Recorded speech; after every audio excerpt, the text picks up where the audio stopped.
Welcome to Practicing in a Pandemic, Ethical Considerations in Mental Health, a free presentation focusing on managing our clinical work during the pandemic. This is a joint project between Brian Anderson, the owner of Cascadia Training, and me, Lisa Erickson. I will be the voice that you hear today. I'm a licensed mental health counselor in Seattle, Washington, where I have a private practice. I've been a psychotherapist for many years and worked as an outpatient clinical director, a program director, and taught for many years in a graduate psychology program. I'm a bit of a policy wonk, too. I work with Cascadia as a continuing education provider. Brian and I hope that this hour is helpful to you by providing professional information beyond the news cycle. You are an essential provider, and we want to support you in your work. All of us worry about the health of family, loved ones, friends, and ourselves.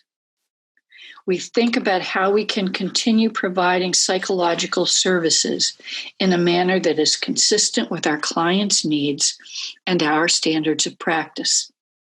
This can be daunting, especially when clients and clinicians are each experiencing the stress of unknowns in an environment of rapid change, social distancing, and having our movements curtailed. We are all dancing as fast as we can. There is so much we don't know. I have tried to curate material from reliable and professional sources that were current as of April 13th, 2020. The material is not exhaustive. That would be a challenge to do in our short time together. The material here is from professional associations, malpractice insurers, legal firms that specialize in mental health, and governmental entities. While we can't do all of the work that you may need to get up to speed, we do hope that this helps you on your way. I studied material that is representative of a variety of mental health disciplines. You'll find a list of resources at the end. Many serve as portals to more information if you want to dig deeper. There was an assortment of topics related to COVID-19 in the literature. There were articles for clinicians and healthcare organizations about integrating behavioral health with emergency medicine. There were also articles emphasizing the importance of self-care for providers. But no other topic was as prominent or compelling as practicing telemedicine. We will be focusing on that in this short presentation today. The biggest change to mental health practice is using telemedicine, especially if you are making the change quickly. For those of you who had the technological capacity before COVID-19, congratulations. For those that meant to implement telemedicine but didn't get to it, or those that had no interest at all in telemedicine, the practice environment has changed very quickly, as I'm sure you have noticed. The learning curve may be steep. Some of the links in the resource list recommend HIPAA-compliant platforms. One list can be found on the HIPAA site, which is part of our government's Office of Civil Rights. These resources are listed towards the end of this talk.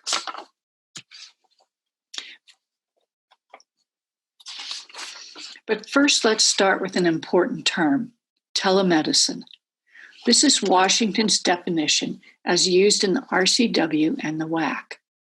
If you are viewing this from outside of Washington state, trust that your state has its own definitions and acronyms for telehealth. The Washington state definition includes behavioral health with the overall term healthcare. It also specifies that telehealth is shared in real time.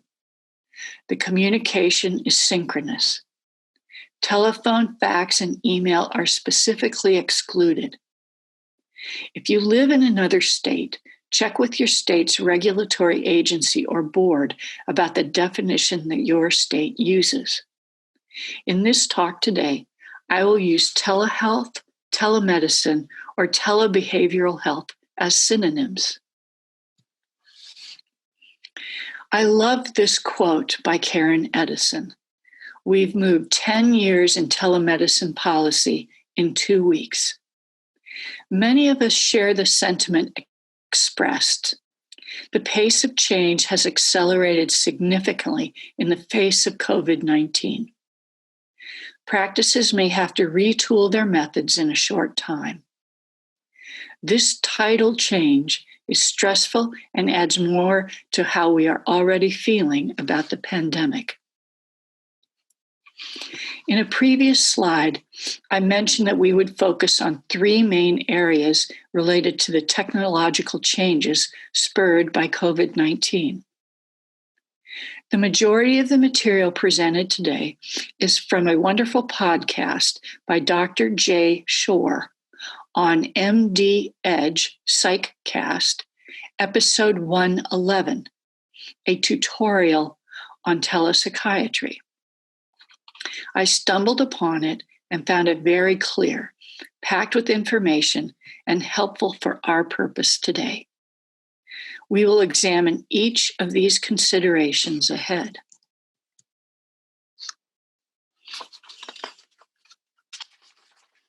Let's start with administrative considerations. If you have clients that live in other states, you know that we need to be licensed within the state the client resides. This can present challenges for providers that live close to other states. In Washington, Spokane and its nearness to Idaho comes to mind, or Vancouver, Washington, and its proximity to Portland. It is not unusual for providers in these areas to be licensed in 2 states.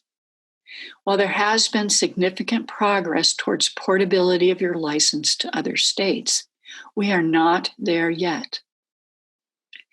The www.telehealthresourcecenter.org directory can be a helpful tool. A link to this site will be posted at the end of this talk. The Resource Center provides information about each state's telemedicine requirements. Some professional associations also have directories of other states' general licensing requirements. Knowing this information is important if you want to provide services to people that live in other states besides Washington. Another thing to consider is that you need to let your insurance provider know that you will be providing telebehavioral health and that you may be providing services from a new location. A colleague informed her insurance company that she was now practicing out of 2 locations, her home and her office. As a result of this location addition, her insurance cost increased $25, much less than she anticipated. By the way, insurance companies often have a wealth of helpful advice and information on their sites due to their own investment in risk management. You can learn about telehealth requirements in states other than Washington, once again at the www.telehealthresourcedirectory.org website, which is also referenced towards the end of this talk. They have information for every state on their website. It is listed in the resource listing at the end of this talk. Remember, practicing within Washington's requirements does not automatically apply in different states. You will need to do some homework. An informed consent document for telehealth should be one of the first things you do. By the way, informed consent documents for mental health providers are called client disclosure statements in Washington. You cannot use your existing informed consent document for how you've been using it, and for the addition of telehealth. You'll need a new one specific to telebehavioral health or a specific addendum to your current consent document. Whether you develop a specific new consent form or add an addendum to your existing one, the client will need to sign it and have their own copy. I suggest Googling informed consent for telehealth. You will find examples of informed consent templates that may give you ideas about what you would like to include in your own telehealth informed consent document or your addendum. Be sure to write your document with your unique clients and practice setting in mind. Your revised informed consent document should include the importance of you knowing where the client is when you are talking with them, how you will handle clinical emergencies, the risks associated with technology, and the procedures if you or your client are having technical difficulties. Remember, you need to know where they are when you are working with them. Your professional association may have toolkits and protocols to help you with this process. Technical considerations.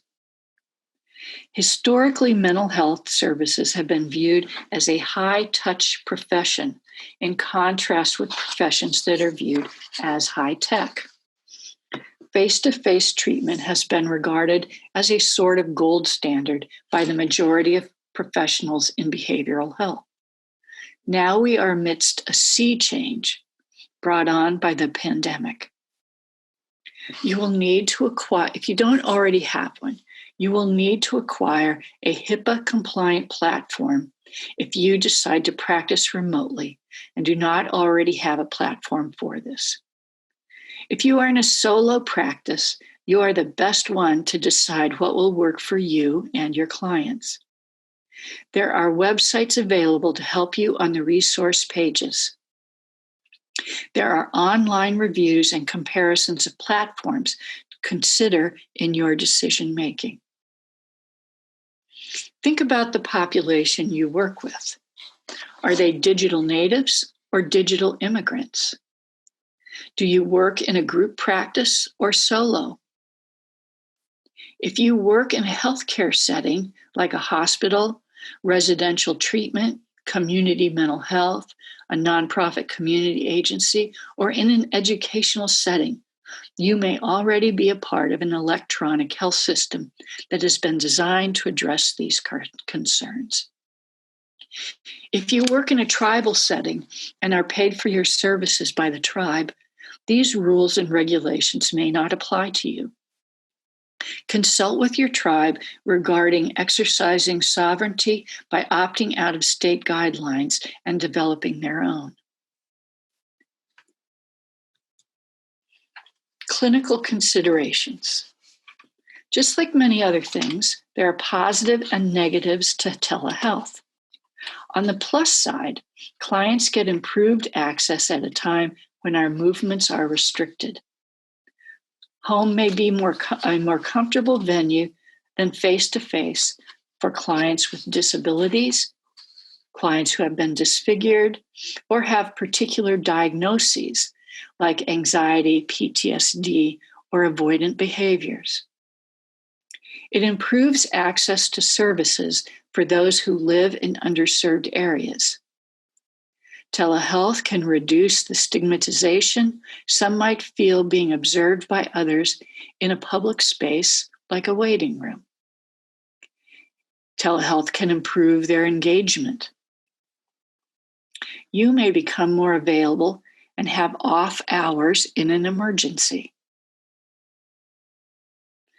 You may also get a sense of the client's home environment that you wouldn't get if they continued to see you in your office. Is the client frequently being interrupted by the needs of others in their space? How do they handle it? Virtual disinhibition. Let me say that again. Virtual inhibition may increase the client's expressiveness.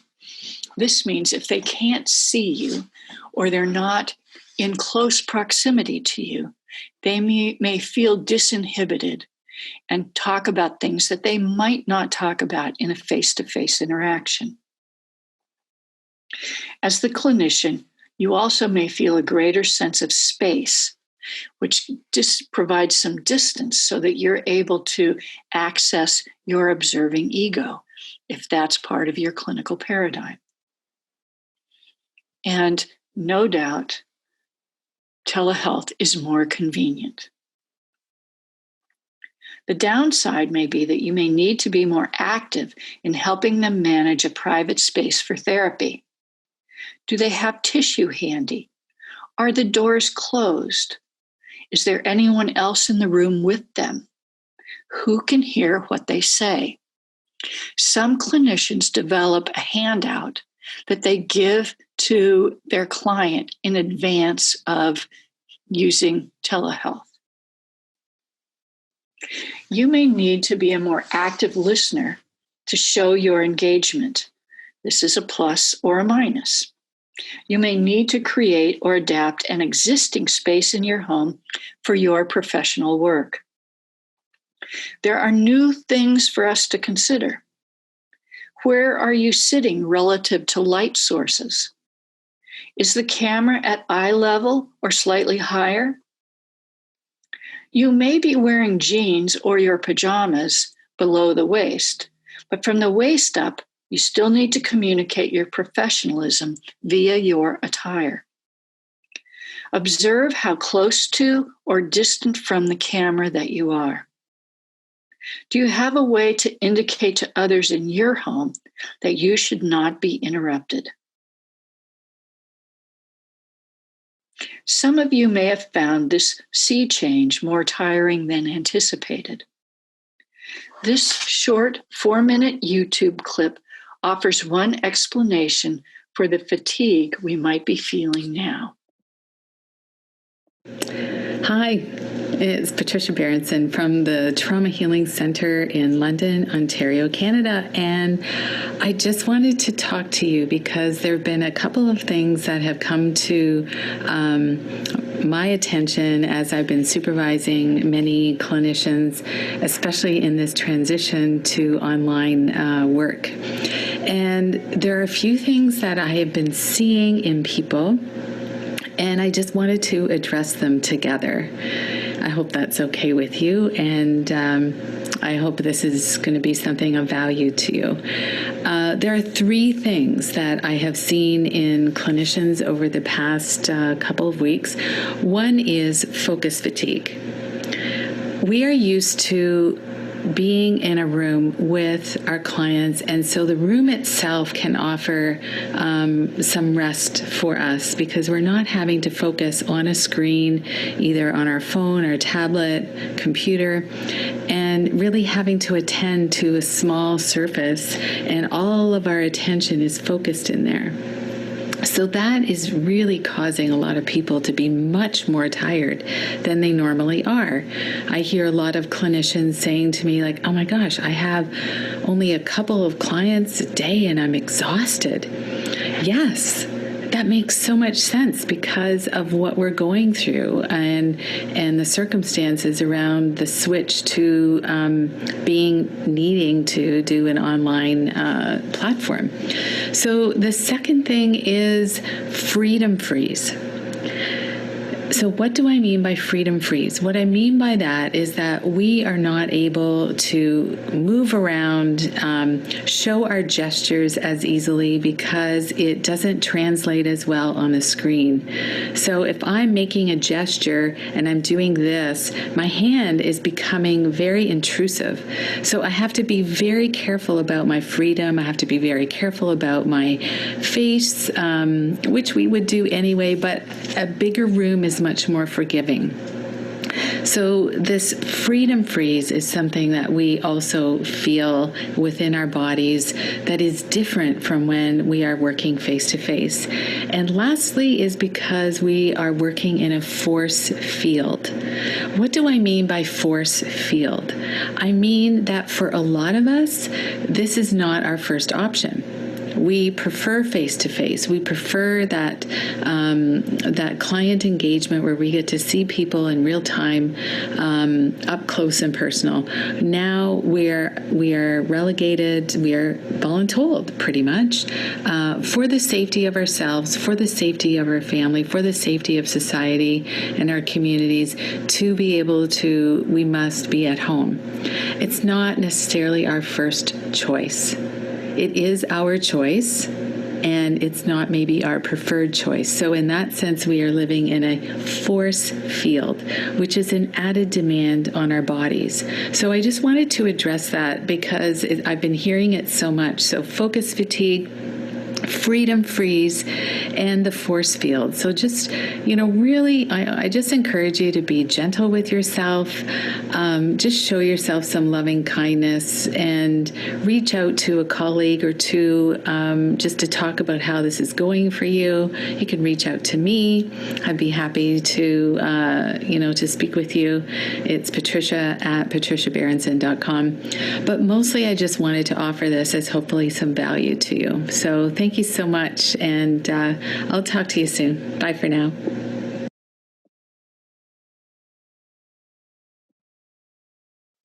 Now I will do a quick run through the sources listed on the research pages, but stop. Now I will do a quick run through of the sources listed on the resource pages before we wind up. So this is there are 4 pages of references and sources that I've used in pulling together this talk. This first one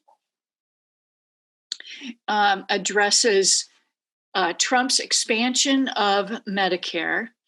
The next one is the YouTube clip that you just saw by Patricia Berenson. Then risk management by an insurance carrier. And a lot of you probably share this same carrier because they have contracts with a lot of the professional associations. You can find informed consent documents at the source. Another, this is a FAQ from HIPSO. That's an insurance company. And even though we might have some hesitations about using information provided by insurance companies, because we are mindful that their main goal is minimizing money that they have to spend if something goes sideways with one of our cases. Nevertheless, they are good sources of information. And you should check out not only HIPSO, but some of the other sources that provide insurance services for physicians, for psychiatrists, for psychologists, and the other mental health programs. American Telemed, this is a great website with lots of information about how to do telemed. The Telehealth Resource Center, which I think is affiliated with American Telemed. This gives you a review of the rules and regulations in each state, the rules that guide insurance companies in those states, and their professional regulations. This is Health and Human Services. It goes over the HIPAA requirements during the pandemic. It suggests HIPAA-compliant video platforms that agree to sign a business associate agreement, the BAA. Also, you probably have heard that the regulations have loosened for being HIPAA compliant. That doesn't mean that you can go forward using non-HIPAA compliant platforms. What HHS is saying is that they are not going to be investigating non-HIPAA compliant providers. That doesn't mean that it's a get out of jail free card. We still need to abide by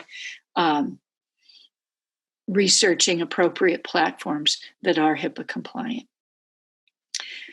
ACA, this www.counseling.org, that's the portal to COVID-19 information on the American Counseling Association's portal.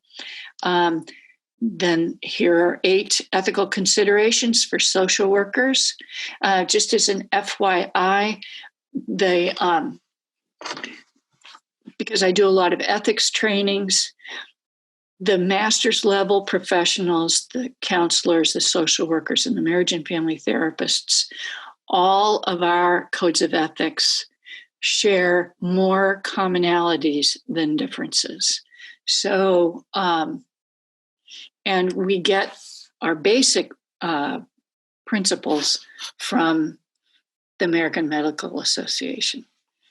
So it's sort of filtered through over history, et cetera.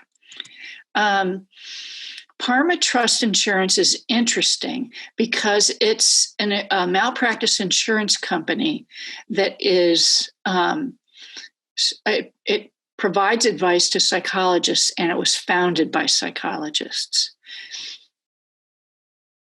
The World Health Organization has also played an important role in organizing and responding to the international effects of the COVID-19 outbreak. I think it's worth checking out. Then here's the AMA's portal to the American Psychological Association, and socialworkers.org. And that concludes the slide portion of today. We have talked about you can receive a law and ethics continuing ed credit for this talk by logging on to cascadia-training.com or emailing cascadiatraining, all one word, at gmail.com. If you decide there will be a nominal fee if you decide you would like a CE credit. Otherwise, this information is freely shared as a public service by Cascadia Training and Lisa Erickson. We want to thank you for viewing this short video, and we want to support the work that you do during this unprecedented time. We hope you found it useful. Thanks for watching.